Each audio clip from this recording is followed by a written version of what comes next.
Halo guys, jadi di video kali ini saya akan menjelaskan mengenai salah satu destinasi wisata di Indonesia yang mengimplementasikan sustainable tourism, yaitu ada Ketekesu yang terletak di Kampung Bonoran, Kelurahan Tikunama Lenong, Kecamatan Sanggalangi, Toraja Utara, Provinsi Sulawesi Selatan.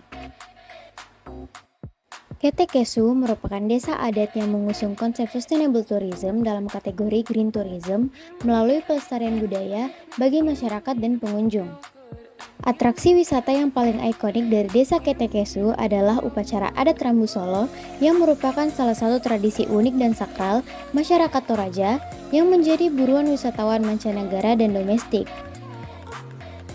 Dan kuburan di tebing batu yang ditaksir telah berusia 500 tahun.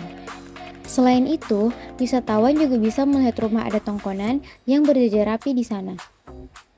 Kemudian, didirikan juga museum yang menyimpan benda-benda bersejarah berusia puluhan bahkan ratusan tahun.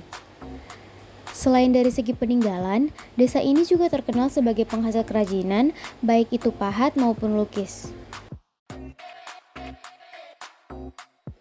Salah satu program perlu dilaksanakan agar dapat merealisasikan upaya pemerintah pusat yang ingin menjadikan beberapa daerah di Nusantara menjadi daerah unggulan dalam sektor pariwisata yang mempunyai daya tarik tersendiri. Maka dibentuklah suatu rencana induk pembangunan kepariwisataan daerah atau RIPARDA sehingga acuan pengembangannya menjadi lebih jelas dan terarah. Adanya Undang-Undang Nomor 10 Tahun 2009 tentang Kepariwisataan sebagai pengganti Undang-Undang Nomor 9 Tahun 1999 yang ditindaklanjuti dengan Peraturan Pemerintah Nomor 50 Tahun 2011 tentang Rencana Induk Pembangunan Kepariwisataan Nasional atau RIPARNAS tahun 2010 hingga tahun 2025 membuat daerah harus menyesuaikan diri tentang pengaturan dan pengelolaan bidang kepariwisataan. Pelaksanaan sustainable tourism yang dilangsungkan di daerah wisata Ketekesu meliputi 3 indikator.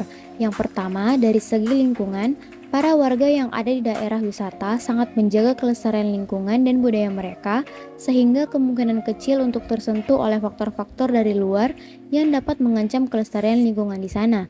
Dapat dilihat bahwa lokasi wisata masih sangat kental dengan kearifan lokalnya.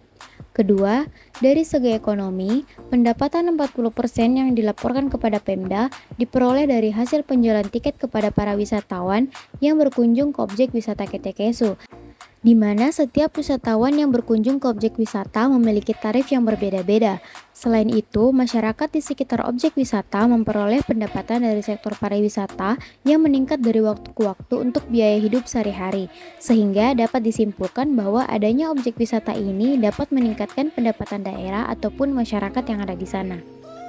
Terakhir, dari segi sosial, sejauh ini nilai-nilai lokal yang ada di daerah wisata Ketekesu masih sangat terjaga. Namun, tidak menutup kemungkinan dapat terancam dengan jumlah wisatawan yang terus meningkat tiap waktunya.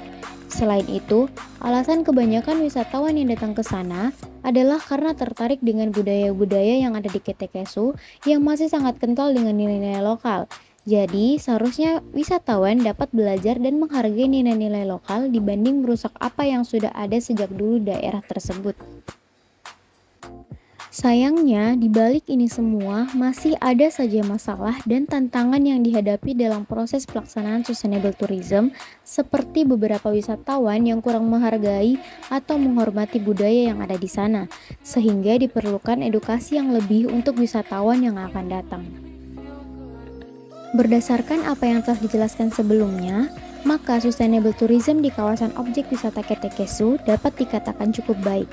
Karena dilihat dari 3 indikator pencapaian yang semuanya hampir terpenuhi, dan dapat dilihat bahwa objek wisata Ketekesu cukup berkontribusi dalam meningkatkan pendapatan daerah melalui hasil penjualan tiket kepada para wisatawan yang berkunjung ke objek wisata tersebut.